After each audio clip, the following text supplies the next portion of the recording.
తరుణ్ హాస్పిటల్కి వచ్చాడు. ఎందుకు? మా అక్క మీ ఫ్యామిలీ డాక్టర్ కదా, ఆ పరిచయమే అనుకుంటా. హిట్ అండ్ రన్ కేసుగా కన్సిడర్ చేసి ఎంక్వైరీ చేస్తున్నాడు. ఎవరో కావాలని ప్లాన్ చేసి గుద్దినట్టుగా బాగా డౌట్ పడుతున్నాడు. నన్ను కూడా అలాంటి క్వశ్చన్స్ అడుగుతున్నాడు. యాక్సిడెంట్ జరిగిన చోట సీసీ కెమెరా ఫుటేజ్ కూడా చెక్ చేస్తున్నాడంట. యాక్సిడెంట్ ఎవరు చేశారో ఖచ్చితంగా కనిపెడతానని చాలా కాన్ఫిడెంట్గా చెప్పాడు. అసలు ఇప్పుడు ఇదంతా నాకెందుకు చెప్తున్నావు? అంటే మా అక్క కేసుని తరుణ్ ఎందుకు సీరియస్గా తీసుకుంటున్నాడో నీకేమైనా తెలుసా అని. నాకేం తెలీదు. ఓకే మేఘనా, ఏదైనా అప్డేట్ ఉంటే కాల్ చేస్తాను. బాయ్. ఏమైంది?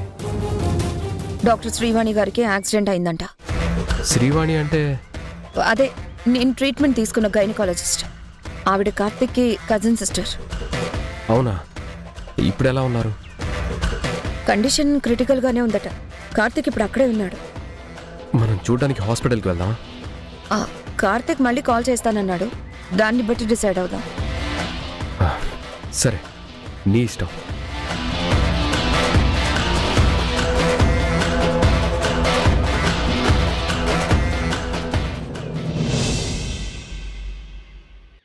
చూడండి మేడం, మాకు మీ మీద గుడ్ విల్ ఉంది.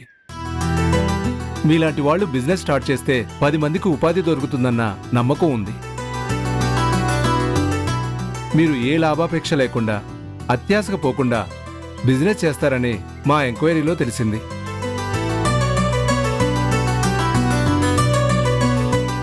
మీ పేరు మీద అకౌంట్స్ ఉన్నప్పుడు పాత రికార్డ్స్ అన్ని చెక్ చేస్తే ఏ విధమైన లేట్ పేమెంట్ లేదు.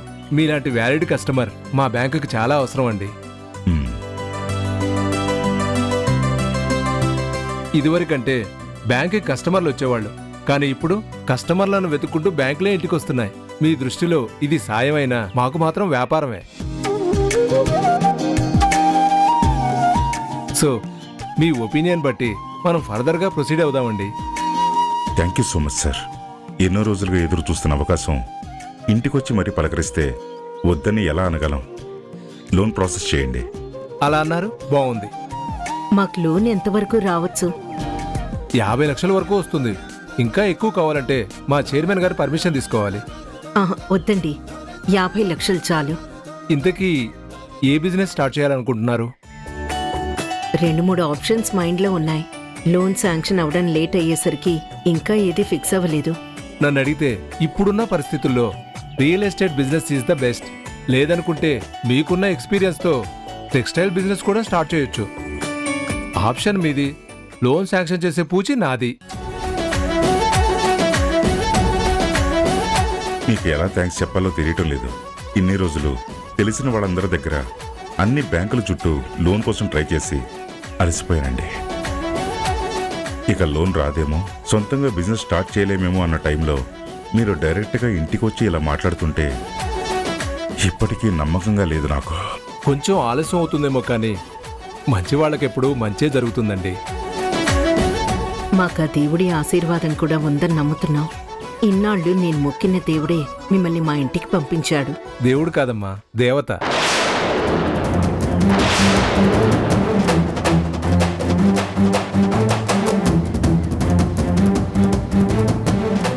దేవత ఏంటండి? అదే సార్, మేం బ్యాంకు వాళ్ళం, డబ్బుతో వ్యవహారం కదా, అందుకే లక్ష్మీదేవి పంపించింది అన్నాను.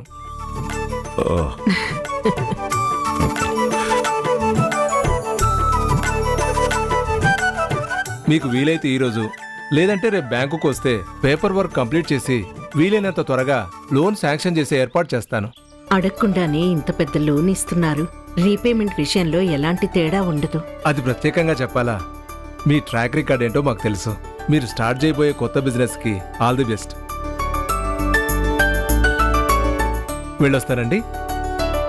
Thank you so much.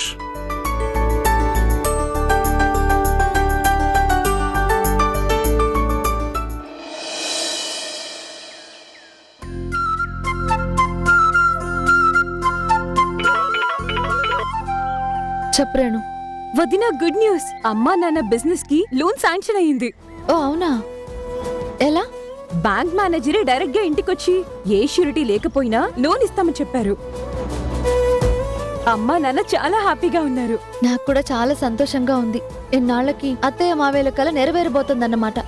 అవును దినా, ఆల్మోస్ట్ సిటీలో ఉన్న బ్యాంక్లన్నీ నో చెప్పేసరికి అమ్మా నాన్న చాలా డిసప్పాయింట్ అయ్యారు. అలాంటిది ఈ రోజు స్వయంగా బ్యాంక్ మేనేజరే ఇంటికి రావటం, లోన్ ఇస్తానని చెప్పటం నిజంగా చాలా ఎక్సైటింగ్ గా ఉంది. ఇదంతా దేవుడిదే అని అమ్మా నాన్న ఫీల్ అవుతున్నారు. థ్యాంక్స్ శ్రీనిధి. నువ్వు ఫ్రీగా ఉంటే ఇక్కడికి రావచ్చు కదా వదినా, మాతో పాటు నువ్వు కూడా ఈ హ్యాపీనెస్ షేర్ చేసుకోవచ్చు. సరే, ఇప్పుడే ఈ విషయాన్ని మీ అన్నయ్యకు చెప్పి ఇద్దరం కలిసి మీ ఇంటికి వస్తాం, సరేనా? సరే వదినా, బాయ్. బాయ్. ఏవండి ఏవండి ఏవండి, మీకు గుడ్ న్యూస్. అంటే ఇష్యూ కన్ఫర్మ్ అయిందా? ఆ, ఎప్పుడు? ఇప్పుడే. Wow, congratulations. అయ్యో, ఆగండి ఆగండి, మీరు ఏమనుకుంటున్నారు? అదే కదా. అదే అంటే? అదే నువ్వు అమ్మ, నేను నాన్న. అమ్మా, అది కాదు, ఇది వేరే. వేరేనా? వేరే అంటే?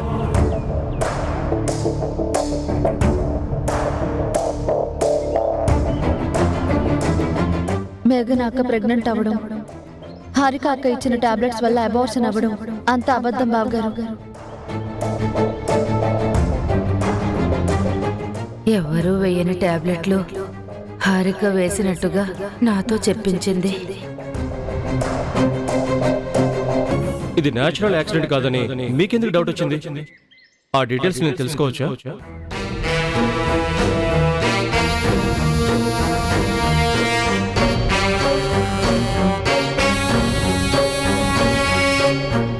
సార్, యాక్సిడెంట్ జరిగిన ప్లేస్లో సీసీ కెమెరా ఫుటేజ్ దొరికింది సార్. మీరు చెప్పినట్టుగానే ఇది ప్లాన్ ప్రకారం చేసిన యాక్సిడెంట్ సార్. రోడ్ అంతా ఖాళీగా ఉన్న డాక్టర్ని చంపాలన్న ఉద్దేశంతోనే ఓవర్ స్పీడ్లో వెహికల్ వచ్చి గుద్దేసి వెళ్ళిపోయింది సార్.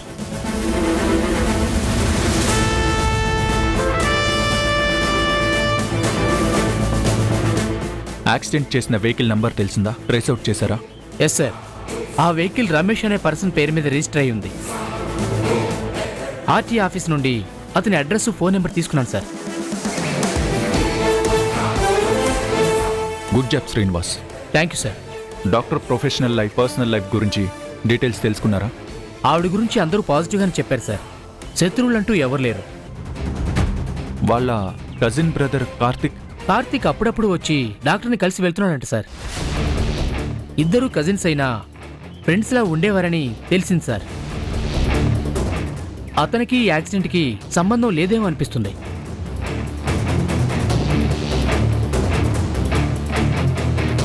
నో శ్రీనివాస్, ఈ కేసులో మనం ఎవరిని ఇగ్నోర్ చేయడానికి వీల్లేదు. సంబంధం ఉన్న ప్రతి ఒక్కరిని సస్పెక్ట్స్గానే చూడాలి.